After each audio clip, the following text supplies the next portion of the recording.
Hey team builders, Melanie here again with another vlog, and today we will be talking about how response time shapes our team's trust. Okay, now digital response times do matter. So whether you are leading a Chick-fil-A opening, managing front of house or even back of house teams, guiding teams through digitally, this issue touches all of us and it is more impactful than we may often realize. Have you ever noticed that a simple message can turn into a moment of uncertainty? Well, here's a scenario. You send a message to your team about a new seasonal promo, right? It's clear and also time sensitive, but all you get is silence. No thumbs up, no heard, no follow up. You wait, you wonder, and you start to question yourself a little bit. Did they read it? Do they care?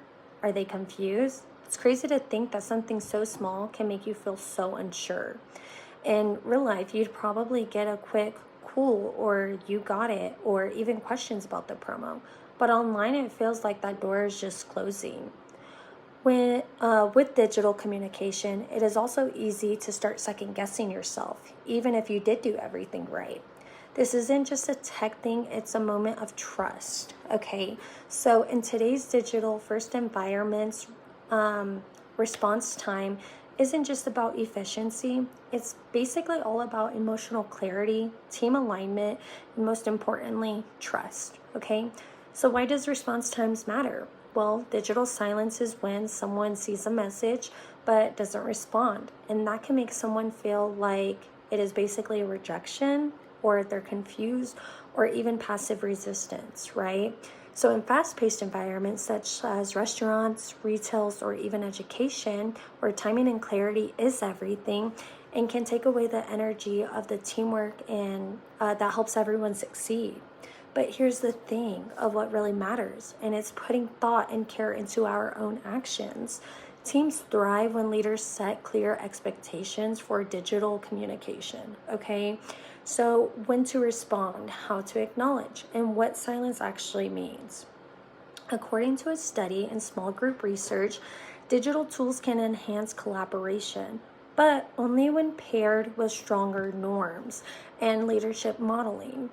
When norms are not in place, silence can feel a bit interrupted in many ways, which can lead to worry or even stress. So here's some of the things that experts say. So diving into some research, the International Journal of Business and Management studies highlight how e-leadership must balance tech efficiency with emotional intelligence to build trust. Leaders who clarify digital expectations reduce miscommunication.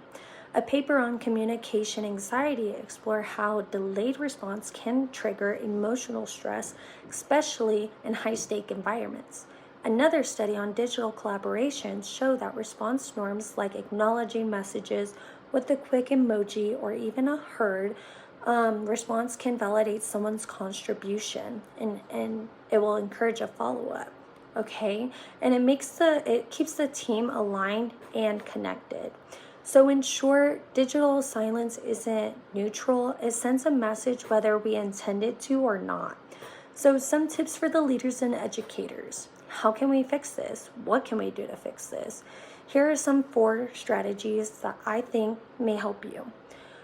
Use seen or heard or even emoji reaction to show engagement. It's small but helpful. When leaders do this consistently, it sets a tone of respect and responsiveness, okay? Set norms. Define what timely means. Is it 2 hours? Is it till the end of the day? Make it clear. For an example, please acknowledge this within 2 hours. Give me a thumbs up. Give me a heard. Tech empathy. Remind teams that silence can feel like a rejection. Encourage acknowledgement even when answers take time. A simple got it or hey, I will reply to you soon does go a long way. Use feedback loops. Ask your team, was this clear? Or what's your takeaway on this? To ensure alignment. This builds accountability and invites dialogue. These strategies aren't operational, they're cultural. They help build a workplace where people feel seen, heard, and valued. For the classroom or even training room, if you're teaching digitally or leading a team development, this topic is helpful. Try this activity, it may help. Have your student have your students or team members role play a scenario that send a message and the other person delays their responding. Then reflect. How did that make you feel? What was the assumptions you made? What could have helped? This opens up a discussion about empathy, clarity, and the emotional impact of digital norms, okay?